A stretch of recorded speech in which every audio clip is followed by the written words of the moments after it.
कुरुक्षेत्र की भूमि अभी भी युद्ध की प्रतीक्षा में खड़ी है।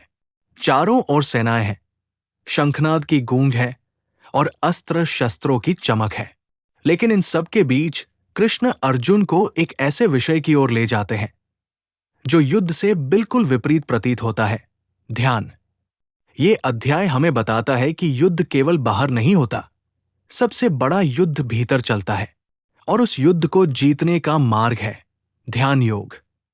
कृष्ण कहते हैं कि सच्चा सन्यासी वो नहीं है जिसने कर्म त्याग दिया हो, बल्कि वह है जिसने कर्म के फल का त्याग कर दिया हो। जो व्यक्ति अपने कर्तव्य करता है पर उसके परिणाम से बंधता नहीं, वही योगी है, वही सन्यासी है। यहां कृष्ण एक गहरी बात कहते हैं।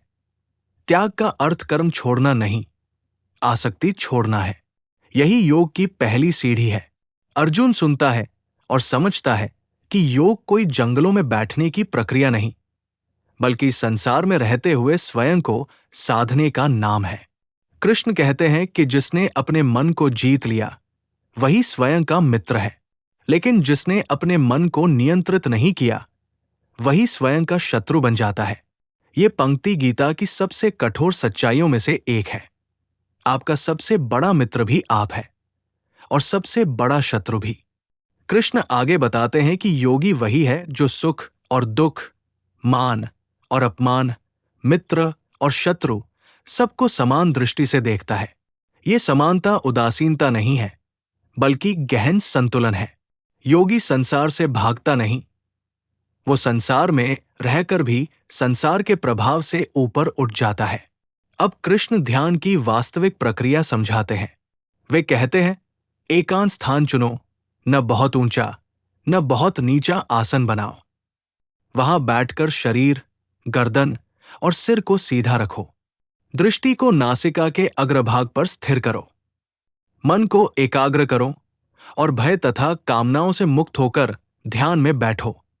ये कोई रहस्यमय क्रिया नहीं, बल्कि अनुशासन है, शरीर का भी, मन का भी। कृष्ण स्पष्ट करते हैं कि यह मार्ग उन लोगों के लिए नहीं है जो अति करते हैं, जो बहुत अधिक खाते हैं या बिल्कुल नहीं खाते, जो बहुत सोते हैं या बिल्कुल नहीं सोते। उनके लिए योग संभव नहीं। योग का आधार है मध्यम मार्ग, संतुलन। यही सनातन दर्शन की आत्मा है, अति नहीं, संतुलन। जब मन नियंत्रित होता है तब आत्मा में स्थिरता आती है। कृष्ण कहते हैं कि जब योगी का मन पूर्णतः शांत हो जाता है तब वो आत्मा में स्थित हो जाता है और उस आनंद का अनुभव करता है जो इंद्रियों से परे है। उस अवस्था में वो किसी भी दुख से विचलित नहीं होता, क्योंकि उसने स्वयं को पहचान लिया होता है। यहां कृष्ण आत्म साक्षात्कार की बात करते हैं, वो अवस्था जहां व्यक्ति स्वयं को हर प्राणी में और हर प्राणी को स्वयं में देखता है। यही सच्चा योग है, एकत्व का अनुभव। इस दृष्टि से कोई शत्रु नहीं रह जाता, कोई पराया नहीं होता। लेकिन अर्जुन यहां रुक जाता है। वो ईमानदारी से स्वीकार करता है, हे कृष्ण, ये मन बड़ा चंचल है, अशांत है, बलवान है। इसे नियंत्रित करना मुझे वायु को पकड़ने जैसा लगता है। ये अर्जुन का नहीं, हर मनुष्य का प्रश्न है। कृष्ण मुस्कुराते हैं। वे अर्जुन को डांटते नहीं, उपदेश नहीं देते, वे उसे समझते हैं।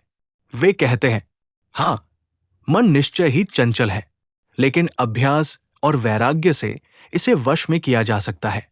यही गीता का सबसे व्यावहारिक उत्तर है। कोई चमत्कार नहीं, कोई त्वरित उपाय नहीं, केवल अभ्यास और वैराग्य। अभ्यास का अर्थ है बार बार मन को सही दिशा में लाना। वैराग्य का अर्थ है जो भटका रहा है उससे धीरे धीरे दूरी बनाना। अर्जुन फिर एक और प्रश्न करता है, यदि कोई व्यक्ति योग के मार्ग पर चले लेकिन पूर्णता तक न पहुंच पाए तो उसका क्या होता है? क्या वह नष्ट हो जाता है? यह प्रश्न गहराई से भरा है। यह हर साधक का भय है। अगर बीच में असफल हो गए तो? कृष्ण यहां आश्वासन देते हैं। वे कहते हैं, योग का मार्ग कभी व्यर्थ नहीं जाता।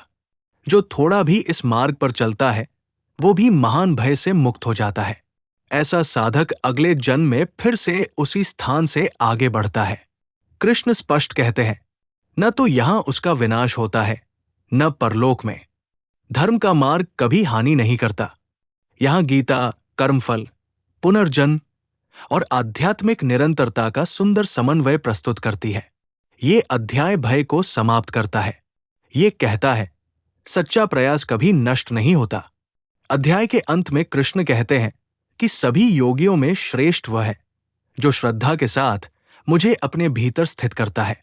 यहां मुझे का अर्थ केवल कृष्ण नहीं, बल्कि परम चेतना है। वो चेतना जो हर प्राणी में समान रूप से विद्यमान है।